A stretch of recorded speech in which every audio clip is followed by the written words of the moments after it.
Hey pals, welcome back. Getting ready for a new school year is stressful enough without having to worry about which tech to invest in for college or university. I usually focus on higher end products in my videos, but as it's almost the start of a new school year, I wanted to share some of my best tech recommendations for those who might be working with a smaller budget. If you're about to start college or university over the next couple of weeks, or even if you're not a student and just want to learn about some great budget-friendly tech, then hopefully you'll find this video helpful. If you wanted to check out any of these products for yourself, I've left links to everything in the description below.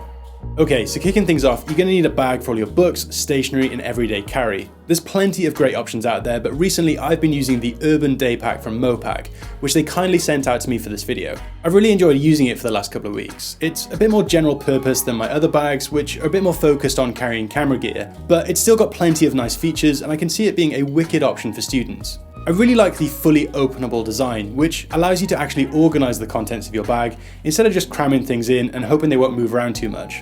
There's also a dedicated laptop section with a really nice inner lining and a cushioned pocket inside the main compartment for a secondary device like an iPad.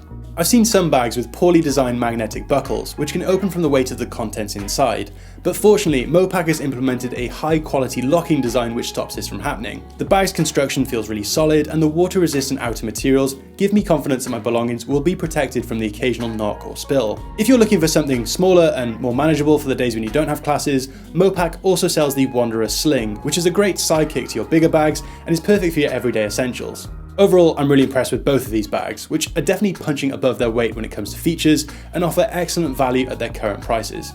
When you're on a limited budget, it's tempting just to buy the cheapest version of a product, but I think it's worth spending a little bit more sometimes to get something that will provide much more long-term value. I think laptops are one of the best examples of this, and my current recommendation for those who don't need a machine with pro specs would be the M2 MacBook Air. If your classes require you to use creative apps, then you may be better off upgrading to the MacBook Pro, which has a wider range of ports and more powerful internals. But this is definitely overkill for most people, and the M2 Air offers the full Mac experience at a much more compelling price. The bright Retina display and excellent battery life makes it an excellent choice for those looking for a portable workstation. I love the industrial design Apple is going for recently, and as expected, the build quality of the M2 MacBook Air is incredible. Even if you're handling a lot and throwing it into a bag every day, you should still expect this device to last a long time. I personally value portability over having a larger screen, and I think the 13-inch version is the perfect size for working on the go. Apple released a 15-inch version a few months ago, so if you're happy to spend a bit more money, you might appreciate having the extra screen space for comfortably reading or editing documents.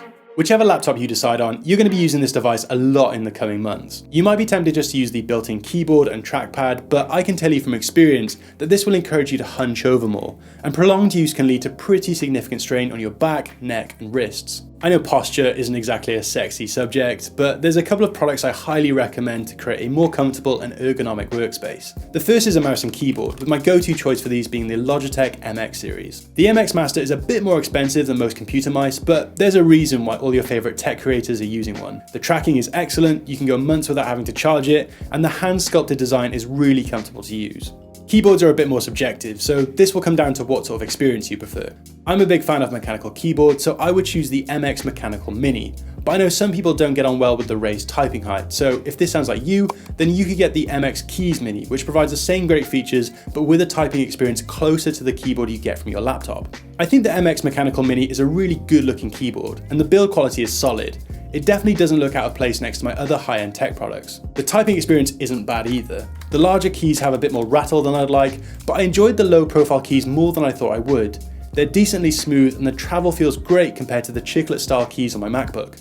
The keycaps allow the LED backlighting to shine through, which really help when typing in low-light environments, or if you're pulling an all-nighter to hit that deadline. They also have this slight grippy texture, which feels really nice to type on. The function row is slightly different to the MacBooks. I can never remember the macOS emoji shortcut, so having a dedicated button for this is great.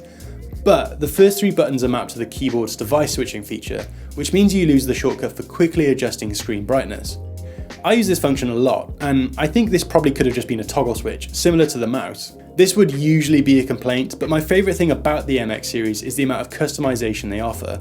Logitech's options software allow you to create a truly bespoke experience, and you can change the function of pretty much every button and gesture. I'd also suggest getting a laptop stand to elevate your device closer to eye level. Obviously an external monitor is the ideal option, but a laptop stand is a great low budget alternative and provides a more comfortable experience. I found this folding stand from Moft on Amazon. Like a lot of their other products, it's got an origami inspired design, which lets you choose between a couple of different angles and takes up hardly any room when you're not using it. I went for the non-adhesive version, which is decently stable and actually looks pretty nice on my desk. So, fun story. In my second or third year of uni, I entered an online competition and somehow managed to win a 50-inch Sony TV, which I actually still have to this day. Obviously it's nothing special compared to the 4K OLED options you can get now, but having this turn up when I was a broke uni student back in 2015 was sick, and definitely affected my grades more than I'd like to admit. It was only at the end of term when I was packing up to go home for the summer that I realised how much of a ball ache having this enormous, fragile device was actually going to be. I still kept it, obviously, but I definitely would have appreciated having a more portable way of enjoying content on a larger screen. This is the Samsung Freestyle Projector, and I think it might be the perfect solution for students. It's capable of producing an image up to 100 inches wide, so compared to buying a TV, it's potentially a lot cheaper per inch. It's also tiny, so if you wanted to carry it across campus or take a trip home for the weekend, you can literally just throw it inside a backpack. There's actually an updated version of the Freestyle coming out very soon, but the differences seem to be quite minor, so you might even be able to pick up the original for a cheeky discount soon. I love projectors. In fact, I used to have one set up in my living room before I upgraded to my LG C2, and I've been really impressed with the Freestyle. The colours are bright and punchy, the sharpness is also very good, and overall the 1080p image looks great. You can use it in the daytime, there just won't be as much contrast, so I'd recommend setting it up in a darker room for the best experience. The Freestyle is powered by USB-C, either directly from the mains or from an external power bank. Samsung sells a battery accessory which matches the projector's minimal white design, but you can use any portable charger that's capable of a 50-watt output if you wanted to get something a bit more versatile. It's using Samsung's excellent operating system, so you'll be able to use all the regular apps you'd expect to see on a smart TV, and there's a micro HDMI port for connecting external devices like gaming consoles or a laptop. The inbuilt speakers aren't bad, considering how compact this device is, but this is obviously an area where the Freestyle has had to compromise. That being said, they can get decently loud and are actually much better than I expected. But if you did want to improve the audio experience, then you can also connect to your Bluetooth devices. And that leads me on nicely to audio products. There's so much choice here, and even though we all have different listening styles and preferences, I've tried to come up with a couple of solid choices for the audio enthusiast on a budget. My recommendation for over-ear headphones would be the Sony XM4s. You can get these for an absolute steal at the moment. They aren't the latest model, but they still provide excellent audio quality, and having a folding headband means they take up less room inside a bag than the fixed design of the updated version.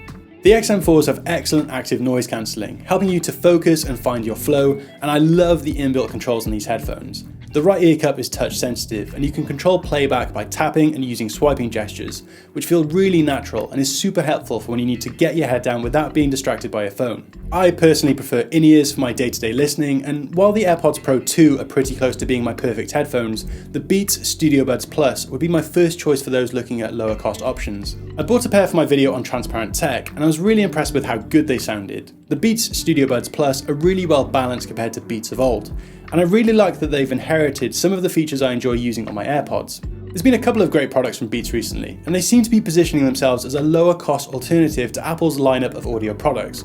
What's even better is that they're also compatible with Android phones, so it's really easy to recommend these. One of the best ways to stay focused and productive is by keeping your workspace clean and clutter-free, and consolidating your chargers into one device is a really easy way of doing this. I spent a bit of time looking for a budget-friendly option on Amazon and eventually came across this 3-in-1 charging station from Anker. Even though it's significantly cheaper than most multi-device chargers, it's surprisingly well made, and I actually think this design looks really classy too. There's magnets built into the phone charger to help it align with the coils, and if you have an iPhone, you'll be able to make use of the new standby feature when iOS 17 is released.